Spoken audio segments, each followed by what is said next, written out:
For 1,000 years, the royal family had one rule: never complain, never explain. Whatever was said about them, however damaging it got, however unfair it seemed from the inside, they stayed silent. The mystery, the dignity, the untouchable image, all of it depended on that silence. It was the whole thing. It was not just a PR strategy. It was the foundational operating principle of one of the longest surviving institutions on Earth. For the time being, it's impossible for me to take my family back to the UK safely. And then, reportedly, in late 2025, that rule got thrown out completely. What replaced it was something nobody saw coming. Because William did not just break the silence in some gentle, diplomatic way. A carefully worded statement, a spokesperson's press release, the usual machinery running at reduced speed. According to reports circulating across royal commentary, he came out swinging. And the palace has not looked anything like this before. We don't go back to some of the practices in the past that, Harry and I had to grow up in. I think it's safe to say that change is on my agenda. Tonight we are going through all of it. Where it reportedly started, what the internal shift allegedly looked like, what William reportedly said publicly, what Catherine is said to have been doing behind the scenes, and what all of it means for the institution going forward. Because if even a significant portion of what is being reported is accurate, the monarchy we are watching right now is fundamentally different from the one that existed just a few years ago. Let's start at the beginning, with the moment that reportedly changed everything. This was the exact moment that changed everything sometime between 2021 and 2023. Word is a batch of highly private messages leaked, eventually landing right in the hands of key palace officials. The very second that happened, royal insiders say absolutely everything inside the palace began to shift. And it was not some gradual change or a quiet, polite conversation about how to carefully manage things. This was an instant, massive shift according to those close to the crown, making everyone inside the royal household stop in their tracks and look at each other completely differently. These were not just random bits of petty gossip floating around the palace halls. They allegedly formed a very detailed picture of what was actually happening behind closed doors during one of the most chaotic periods in royal history the family had seen in decades, and the actual texts discovered inside those private chats made for deeply uncomfortable reading for anyone who saw them. Of course, there is this idea that my wife somehow ruined the bond between these two brothers. Instead, King Charles, according to these leaked writings, was painted as completely emotionally absent during a very critical time. When Meghan says she desperately needed his support, that revelation alone was enough to completely shift the royal conversation. But it was apparently one single explosive line that completely changed the temperature right inside the palace walls, forcing senior royals to completely re-evaluate everything that had been happening up to that very moment. Meghan allegedly wrote, "If Charles will not protect me, then the narrative will safeguard me." Now there are two distinct ways to interpret that sentence, and both sides deserve a fair hearing. The first perspective shows someone who felt deeply cornered, isolated, and entirely unsupported, trying to figure out how to survive a truly impossible situation in an institution that refused to help her. That is a completely fair interpretation that deserves real acknowledgement. But the other perspective, which is allegedly how it was received inside the palace, saw it as a calculated, deliberate roadmap, a decision to weaponize intimate royal family moments, private conversations, and genuine pain, strategically deploying them to shape how the public perceived the British monarchy, not simply to share her personal truth, but to actively orchestrate the media narrative directly against the firm. That critical shift from her just telling her story to running a calculated media campaign is what allegedly shattered trust inside the palace. Because once you view things through that hostile, calculated lens, royal insiders say it becomes impossible to unsee. Every single interview, every perfectly scheduled leak that hit the tabloids, every public appearance suddenly took on a much darker meaning. I felt deeply ashamed to admit that to Harry back then, especially knowing the sheer amount of painful grief and loss he had already gone through. The monarchy apparently stopped viewing this situation as a private family issue that needed gentle handling. Instead, they began preparing a serious, highly calculated response, moving far beyond those polite wishes of well-being. They needed something with real power and teeth behind it. If Palace Insider is delivering the unfiltered truth that other channels ignore, please hit that like button right now. It really helps our channel reach more royal fans. While these shockwaves were dropping, inside the palace a brand new playbook was secretly being set in motion. King Charles, who was facing serious health struggles, quietly made a massive decision that absolutely nobody outside his inner circle could have predicted. Instead of dealing with the Sussex drama through the slow traditional machinery of the Crown, relying on committees and safe, carefully worded statements, he reportedly handed complete control of the situation over to William. Royal insiders now refer to this secret deal as Memo 2485, or the Fall Mandate, and its instructions were incredibly straightforward. Give Prince William total control over anything involving Harry and Meghan from here on out. One unified voice, one sharp strategy, with zero mixed signals coming from different wings of the household. Think of the historic weight behind that. Massive disputes inside a ruling dynasty have always been completely handled by the sovereign. The reigning monarch decides exactly what to address, what to ignore, what to sweep under the rug, and what to let disappear.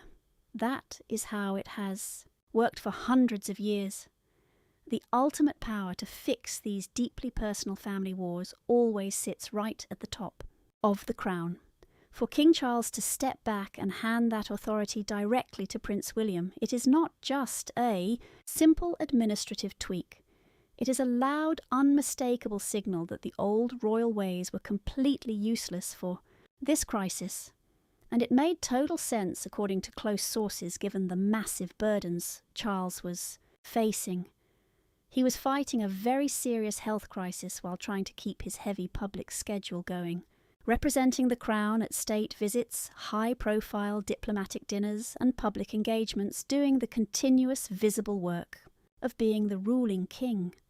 Taking on the messy day-to-day management of the most brutal family drama the royal household had witnessed in decades was simply too much stress for any single human being to deal with on their own, all at once. Charles supposedly dropped a bombshell on Prince William about a shocking character assassination. Yes, you heard me right. William had the drive, the laser focus, and a massive personal grudge. He was done playing nice and tiptoeing. King Charles apparently knew the risks, but made the call anyway. What this secret deal actually meant in reality was that the royal family would speak with one single voice regarding anything about Harry and Meghan. No more chaos where mixed signals slipped out of different palace departments on the very same day. No more feeling like nobody behind those palace walls was talking to each other. The messy double talk was officially declared over, and the royal aides around William got the message loud and clear. The strategy moving forward would look totally unlike anything they had ever witnessed. Hit subscribe to Palace Insider and leave a comment below. What do you think is the absolute biggest bombshell in this entire royal drama? Here is a detail that got completely buried under everything unfolding around them. While the entire public worried about Princess Catherine's health, wondering where she had gone and how her recovery was going, she was secretly pulling moves nobody outside the palace ever expected. She was working hard, far away from the cameras and reporters. Behind closed doors, insiders claim she was actually calling the shots and shaping the brand new direction of the entire monarchy. When you look at the facts, it makes perfect sense. Catherine had spent years learning exactly what the crown represents and how to keep it alive. She knew the royals' ultimate survival rested on one crucial rule, doing the job putting the crown before personal feelings and making sure the public sees you do it. Any distraction from that was a major threat. So even while recovering from surgery, she was apparently planning Her next moves. What must the royal family look like today? What narrative does the public need to hear right now? And what scandals must we kill off before they ruin the family? The strategies she designed, reportedly laid. The groundwork for every move Prince William made in public. Strict new rules were quietly put in place with zero drama. Harsh rules on press responses dictating what gets shut down and what gets completely ignored, and establishing a hard boundary between duty-bound royals and the drama coming from Montecito. The days of taking heavy hits while staying silent were over. What makes Catherine's alleged master plan so fascinating is how completely invisible it remained. No press releases, no headlines. It all unfolded behind closed doors, which actually made it much more deadly and effective. By the time William launched his aggressive public strategy, it was already fully weaponized and ready. Her fingerprints were all over the plan, even if she stayed out of the headlines. Before this war went public, William reportedly tried one last time to settle things behind closed doors. In October, 2025 insiders say he phoned Harry. This was no friendly chat. William allegedly had just one demanding plea. He wanted Harry to fix the lies told about Princess Catherine, not asking for a formal apology or a happy reunion, just the honest truth about the drama. But Harry's cold reply, sources claim, shut the conversation down instantly. He allegedly warned William that changing their story at this stage would ruin everything he had built in California. Let that sink in for a second. William only asked for the truth about what went down with his sister-in-law, and the reply was basically that it would cost too much. For William, this was the exact breaking point. He finally stopped believing this bitter feud could ever be fixed between the two brothers. Harry was not a victim. He made a conscious choice, and that choice in William's eyes was his Hollywood brand over his own blood. Days after that phone call failed, William allegedly did something that shocked even the most seasoned royal experts. He marched directly into the picture gallery at Kensington Palace and stood right in front of the cameras. No spokesperson, no watered-down press release, approved by public relations teams, and no polite lies to cover up the truth. He spoke with a brutal honesty that the royal family never displays in public. He confronted the rumours about Catherine, directly declaring that no one in the family mistreated Meghan. The way the media claimed and blasted what he called a calculated campaign to ruin Catherine's good name using paid articles and coordinated online attacks. He painted a picture of two very different sides. A royal family that works hard daily doing royal duties, charity projects, and showing up without demanding, holding nothing back, just doing the duty without turning his work into a circus. And then without even dropping names. Directly, Prince William reportedly drew a sharp contrast with what he called their alternative method. Honestly, he did not need to say anything more. Everyone watching that screen knew precisely who he was talking about. The sudden shock both inside that tight-knit press room and across the entire globe was massive. Nobody had ever witnessed a royal family member act so bold, so raw, or with such a fierce willingness to call out media games and coordinated attacks. This was not the old establishment talking in its typical polite diplomatic way. This was the future king staring straight into a camera lens, deciding the old palace playbook, which ruled the institution for over 100 years, was officially dead. No matter what happened next, the royal palace was not ever going to play the silent victim in this media war anymore. What most royal watchers completely missed during all the public drama was unfolding is that a massive amount of secret tactical preparation had already been done way before Prince William ever stepped into that gallery. Behind closed palace doors, insiders claim a highly specialised team of experts had been quietly hired, with absolutely zero public fanfare. These were elite strategists hired solely to analyse and map out the exact PR moves Driving the Sussex media operation, they tracked secret leaks, targeted media outlets, negative press trends, exact release times, and online coordination strategies. Every single detail was reportedly gathered to build a massive case file. And what that file, evidence allegedly revealed, was definitely not a coincidence. Rumour has it the entire setup looked highly calculated. Calculated stories, planted in targeted tabloids at precise moments. Dramatic content boosted online to make sure it landed in front of just the perfect target audience at the absolute perfect time. Buckingham Palace allegedly stopped seeing this as a misunderstood couple just sharing their personal truth with the public, but as a ruthless public relations machine working with one ultimate goal, twisting how everyone viewed the monarchy and especially Princess Catherine. So when Prince William finally stepped out at Kensington Palace, he was already completely briefed on all the intelligence his team gathered. The direct counterstrike sources say came within just 72 hours of William making his bold moves. Suddenly, major American news outlets started publishing stories detailing exactly how Meghan Markle felt, shoved aside and emotionally neglected by the royals. The narrative was deeply personal and highly sympathetic, obviously crafted to drag public attention back to her victimhood and away from the serious claims Prince William had put forward. To anyone tracking this ongoing media feud, the playbook was familiar. But this time, the royal family refused to take it lying down. They hit back hard, openly slamming what they labelled as calculated corporate PR, strategic brand promotion dressed up as raw, authentic journalism to deceive readers. An incredibly aggressive move, something the royal family never would have attempted 12 months prior to this scandal.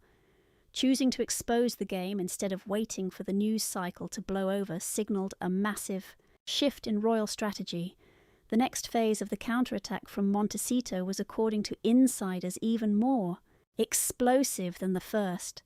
The PR spin coming from California suddenly took a wild turn. It wasn't just focused on royal family drama anymore. Instead, they pushed personal reinvention charity children's books and brand new, intimate Netflix-style documentaries tackling generational trauma. They rebranded from bitter royal exiles into modern, highly successful independent power players. Superficially, it was genius, but the firm had already anticipated that specific pivot and prepared their next strike. See, a huge reason why that shiny new rebranding storyline worked so well for. Their global audience was the toxic royal drama bubbling right beneath it.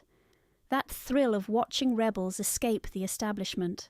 Take that Crown Association away, show the heavy oak doors slamming in their faces, and suddenly the story loses its spark, which made them interesting from day one. Buckingham Palace was not just reacting to this current media chess move. They were plotting things 3 steps ahead. Then insiders reveal a shocking strategy that caught even seasoned royal commentators totally by surprise. A campaign to strip Prince Harry and Meghan of all their remaining royal status. Not a brief suspension, not some minor cutback in duties. Reports claim it was a cold, brutal and complete severance. Access to exclusive royal estates, remaining military patronages, everything they had left was allegedly thrown onto the bargaining table. The kind of drastic decision that once signed off can never be undone, and the palace's rumoured method of executing this was typically quiet. No drama, no loud press announcements of what they planned, just a heavy palace door allegedly in the middle of being shut tight forever. Around that exact time, insiders claim Prince William started talking openly about little Archie and Lilibet. His tone reportedly shifted from that ultra-calculating voice at Kensington Palace to something far more emotional and completely unscripted. He reportedly argued that the innocent children deserved true stability, a proper childhood safe from all the toxic noise and constant media back and forth playing out in the press. The palace was incredibly quick to clarify that this was absolutely not a threat of any kind, but the real message, according to observers watching closely, was crystal clear. The royal institution was paying very close attention to how the younger generation was being dragged into this drama, and they were not comfortable at all with what they saw. By positioning themselves this way as the side genuinely and very publicly concerned about the young children's overall well-being, the palace reportedly made it highly uncomfortable for that intense media activity to continue at its existing crazy pace without raising serious questions about what it was costing those innocent kids specifically. And then Prince William reportedly drew a shocking comparison that landed like a thunderclap right in the room and in the press coverage that followed. He brought up Prince Andrew, easily the most publicly disgraced member of the modern royal family, a man who had lost absolutely everything: his official patronages, public duties, and his standing within the institution, and his ability to ever appear at major royal events. A man the family now keeps at a very deliberate, icy distance. By drawing that harsh comparison, Prince William was not making a personal attack or threat. He was reportedly making a structural and historical point about how the entire British monarchy actually works. Nobody in this royal family, he was allegedly saying, sits above the exact same set of high expectations and consequences. It does not matter who you are, what your title is, or what your actual connection to the crown looks like on official paper. The rules apply to everyone. The painful consequences for not meeting them are very real. They happened to someone very close to the royal institution before, and the palace carried out those harsh consequences without any sentiment. It was a warning reportedly wrapped in a clear historical example, and everyone in the room and everyone watching from the outside knew exactly what the example was pointing toward. Through all of it, Catherine had never said a single word publicly. While the dramatic story played out loudly and visibly on one side, she was reportedly doing something behind the scenes that made a far more lasting statement than any official speech could have. Just days after the most intense stretch of this whole stressful situation, she reportedly showed up at a local pediatric oncology centre, plain dress, small anchor, brooch which was a small detail people immediately noticed. No press conference, no carefully timed official statement about everything that had been happening around her. She just quietly showed up and did the hard work, the massive contrast with what was coming out of California at the same time, with documentary announcements, high-profile media appearances, brand launches, and the constant noisy churn of public content was reportedly completely impossible to ignore in the royal circles paying close attention. One side making loud noise, the other side showing up quietly at a children's cancer ward.